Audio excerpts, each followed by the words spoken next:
Ever wondered how to remove those pesky one-way security screws from your window locks when you no longer want the locks on the windows?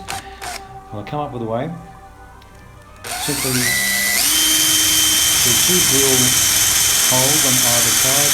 There's a flat area on each of the screws which enables you to easily drill a couple of shallow holes. Apologies for the shaky video, but I'm doing a one-handed holding video.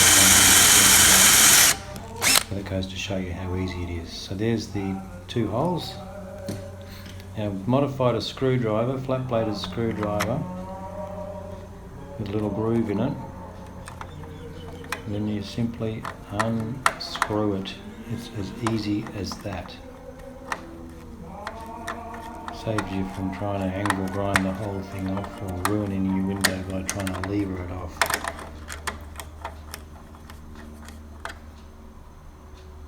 There's the blade.